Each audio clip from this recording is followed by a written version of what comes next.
Friends, మన శరణమన్నయ్య next disaster అందించబోతున్నటువంటి పెద్ద సినిమాని అయితే ఓవరాల్ గా అయితే పోస్ట్ పోన్ అయితే చేశారు. మరి వీళ్ళు ఏంటికి పోస్ట్ పోన్ చేశారో ఏమో కానీ నాకైతే అసలు ఏం అర్థం కావట్లేదు ఫ్రెండ్స్. ఎందుకు అంటే దురంధర్ పార్ట్ 1 సినిమా 3 నెలల కిందట రిలీజ్ అయ్యి ఏ రేంజ్ లో కలెక్షన్ల సునామీ సృష్టించిందో మనందరికీ తెలిసిందే. అంతకు మించి దురంధర్ పార్ట్ 2 సినిమా కూడా వారం రోజుల కిందట రిలీజ్ అయ్యి బాగా అంటే బాగా కలెక్షన్ల సునామీ అయితే సృష్టిస్తుందన్నమాట. ఇంకా కలెక్షన్లు వస్తూనే ఉన్నాయి. మరి వాళ్ళేమో చెప్పిన టైం కి రిలీజ్ చేస్తున్నారు, వాయిదా కూడా అస్సలు వేస్తలేరు. మంచి టైం కి రిలీజ్ చేసి జనాలని మంచిగా మెప్పిస్తున్నారన్నమాట దురంధర్ సినిమా తీసిన వాళ్ళు. కానీ ఇక్కడ పెద్ద మూవీ టీం వాళ్ళు మన శరణమన్నయ్య అసలు ఆ సినిమాలో అసలు ఏమంతానం కంటెంట్ ఉంది అని చెప్పి ఈ విధంగా వాయిదాలు వేస్తున్నారో నాకేం అర్థం కావట్లేదు. మార్చి 27 తారీఖు రిలీజ్ చేస్తాము అని చెప్పారు, కానీ రిలీజ్ చెయ్యలేదు. మరి ఇప్పుడు ఏప్రిల్ 30 తారీఖునన్నా రిలీజ్ చేస్తారా అంటే మళ్ళీ వాయిదా వేసి జూన్ 26 తారీఖు రిలీజ్ చేస్తాము అని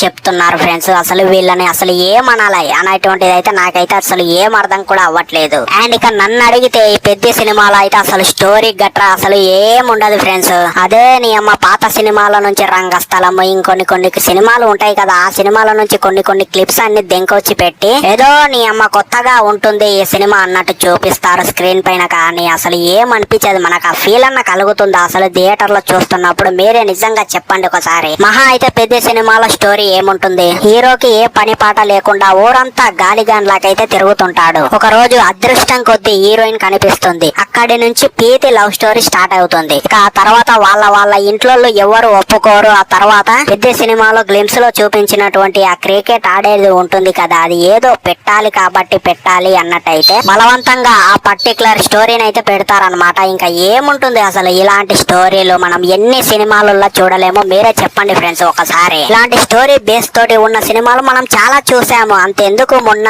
ఒక 5 సంవత్సరాల కిందట రిలీజ్ అయినటువంటి జెర్సీ సినిమా చూసాము కదా, ఆ సినిమాలో ఎంత బాగుంటుంది. నాని అన్నయ్య యాక్టింగ్ అయినా అదే విధంగా స్టోరీ మొత్తం సినిమాలో ఓ రేంజ్ లో ఉంటుందన్నమాట. ఆ స్క్రీన్ ప్లే చూపించేటువంటి జనాలకి చూపించేటువంటి విధానం కూడా. అండ్ ఇక ఈ పెద్ద సినిమాలో ఆ విధంగా ఉంటదారా అంటే క్రికెట్ కి సంబంధించినటువంటి మంచి సీన్లు పెద్ద సినిమాలో ఉంటాయి అని చెప్పి జనాలని నమ్మించి థియేటర్ కి వాళ్ళు వచ్చిన తర్వాత ఇగో ఇలాంటి సీన్లు పెట్టి ఇలాంటి లవ్ సీన్లు పెట్టి జనాలను అయితే విసుగు తెప్పిస్తారు ఫ్రెండ్స్ వీళ్ళు పెద్ద మూవీ టీం వాళ్ళు అయితే. అలా గురించి మన అందరికీ తెలిసిందే. మన బుచ్చి డైరెక్టర్ ఉన్నాడు కదా, ఆయన 5 సంవత్సరాల కిందట రిలీజ్ అయినటువంటి ఒప్పెన సినిమాలో ఎంత దరిద్రంగా కృతి శెట్టి అక్కయ్యను చూపించాడో మనందరికీ తెలిసిందే. ఆ సినిమాలో మన కృతి శెట్టి అక్కయ్యకి ఆ సినిమా రిలీజ్ అయ్యే టైం కి ఆమె ఏజ్ ఎంత తెలుసా? 16 సంవత్సరాలు. 16 సంవత్సరాల అమ్మాయిని ఎంత వికారంగా చూపించాడో మీరు ఆ సినిమా చూస్తుంటే మీకైతే అర్థమవుతుంది ఫ్రెండ్స్. సో ఈ విధంగా ఈ పెద్ద సినిమాలో కూడా స్టోరీ గీరి తొక్క ఏముండదు. క్రికెట్ అని చెప్తారు కానీ థియేటర్ కి వెళ్ళిన తర్వాత